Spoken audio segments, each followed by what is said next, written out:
Достор, келе жаткан жаңы жылыңар менен кандайсыңар?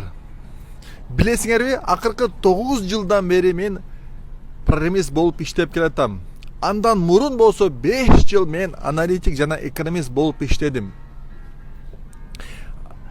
Мен де программист болуу жашоону, анан кийин программист боло элек жашоону аябай жакшы тунук салыштыра алам. Айырмасы аябай чоң, айырмасы ак менен карадай.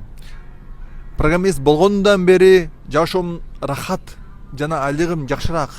Программист боло элек кезинде менин жашоомдо стресс көп болчу жана айлыгым төмөнүрөөк болчу. Bundan эмне сабак алса болот? Демек, жашоодогу эң маанилүү чечимдердин бири, эң маанилүү чечим болосо, бул адам кайсы кесипти тандайт.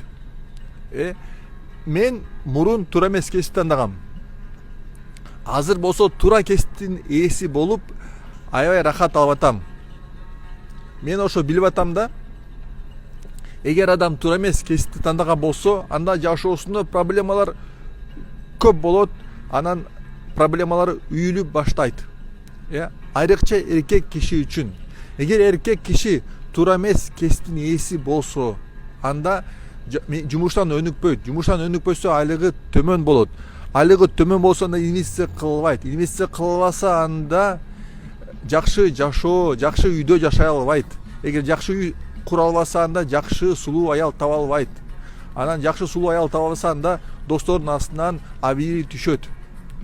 Ошол үчүн адамдар үчүн, айрыкча эркектер үчүн жакшы кесиптин ээси болуу өтө маанилүү. Эгер туура эмес кесип тандаса, адам аябай жашоосунан кыйналат. Ошондуктан ар бир адам убакыт бөлүш керек жакшы кесиптин ээси болуш үчүн. Азыркы күнү менен көп адамдар жазып сурашат, кандай сунуш берем карьера боюнча. Мен сунушум: жаштар кирешелүү кесипти тандагыла. Макулбу? Кирешелүү кесип тандаш керек. Мага жагабы, жакпайбы, ал второстепенно. Биринчи кезде кирешелүү кесип болуш керек. Менче 3 кесип аябай кирешелүү бүгүнкү күнү. Айрыкча Америкада, мен Американы айтып атам. Электрик, сантехник, программист. Электрика менен сантехника ишти мен билбейм. Мен программирование билем. Мен бул тармакты билем, себеби 9 жылдан бери бул тармакта эмгектенип келатам. Анан мен 5 жылдан бери ушу тармакта биздин окуу борбор бар. Акыркы 5 жылда биз 150дөн ашык адамга жумушка орношкону жардам бердик. Бирок акыркы 2,5 жылда IT тармакка киргени көп кыйыныраак болуп калды мурдагыданчы. Бул кыйынчылыктарга карабастан дагы эле ишенем, IT тармак аябай жакшы вариант депчи, себеби башка варианттар мынчалык оптималдуу эмес.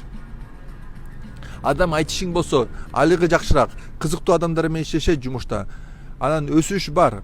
Анан көбүнчө маалда үйдөн иштейт. Мисалы, мен 100% үйдөн иштейм. Мен үйдөн иштегеним үчүн менин жеке проекттериме инвестиция кылганыма убактым болот. Инвестиция кылганым үчүн мен финансылык эркиндикке жакындап баратам. Эгер сиз деле финансылык эркиндикке жакындасаңыз, эгер сиз деле инвестиция кылам десеңиз, анда программирование бул эң оптималдуу кесип. Ошол үчүн эгер программист болгону кызыксаңар, бизге жазгыла. Жакында бизде сабак башталат.